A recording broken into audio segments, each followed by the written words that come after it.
Jair Bolsonaro discursou na abertura da Assembleia Geral da ONU como estadista presumido de um Brasil hipotético. Nos dois temas que o transformaram em vidraça planetária, meio ambiente e pandemia, o presidente encenou o seu papel predileto, o papel de vítima, de benfeitor incompreendido.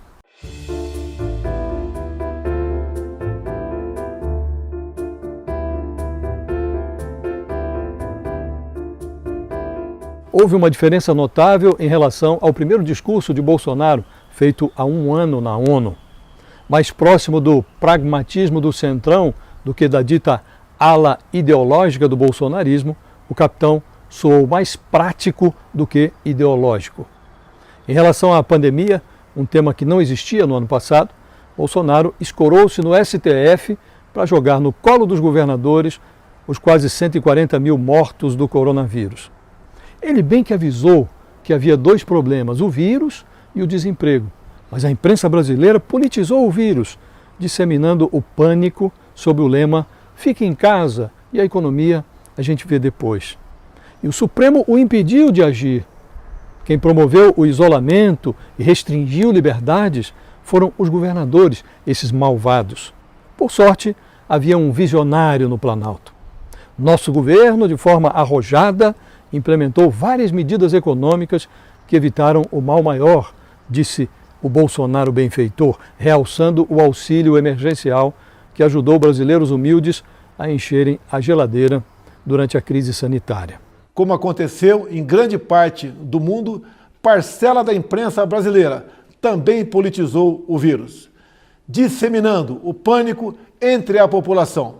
Sob o lema "fique em casa" e "a economia a gente vê depois", quase trouxeram o caos social ao país.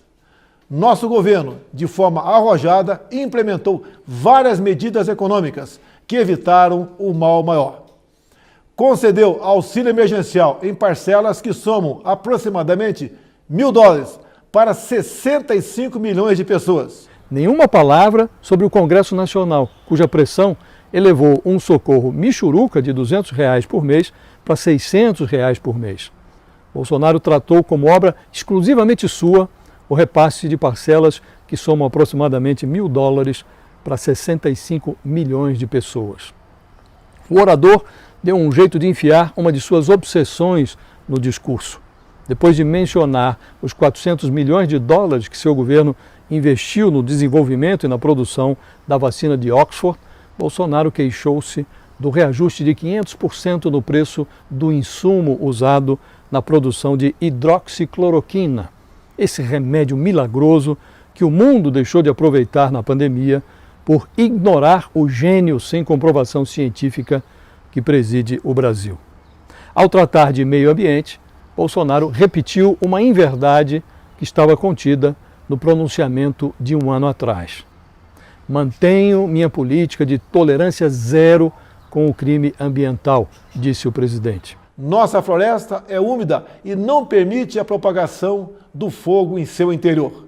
Os incêndios acontecem praticamente nos mesmos lugares, no entorno leste da floresta, onde o caboclo e o índio queimam seus roçados em busca de sua sobrevivência. Quem se recorda da pregação da campanha eleitoral contra a indústria de multas ambientais e do desmonte do aparato fiscalizatório no início do governo Bolsonaro, tem dificuldades para reprimir um sorriso interior.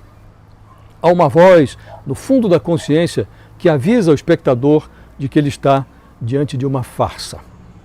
Bolsonaro atribuiu a má fama do Brasil no mundo não ao descaso com o combate às queimadas na Amazônia e no Pantanal, mas a uma brutal campanha de desinformação, coisa apoiada por instituições internacionais e escorada em interesses escusos de associações brasileiras aproveitadoras e impatrióticas. Nosso agronegócio continua pujante e, acima de tudo, possuindo e respeitando a melhor legislação ambiental do planeta. Mesmo assim, somos vítimas de uma das mais brutais campanhas de desinformação sobre a Amazônia e o Pantanal. A Amazônia brasileira é sabidamente riquíssima. Isso explica o apoio de instituições internacionais a essa campanha escorada em interesses escusos que se unem a associações brasileiras, aproveitadoras e patrióticas, com o objetivo de prejudicar o governo e o próprio Brasil. Nessa matéria, Bolsonaro continua sendo um presidente capaz de tudo, menos de enxergar um culpado no espelho. O segundo pronunciamento de Bolsonaro na ONU deixou evidente que a principal crise do Brasil não é sanitária nem ambiental, é uma crise semântica. O presidente considera que, apesar de tudo, o seu governo está dando muito certo.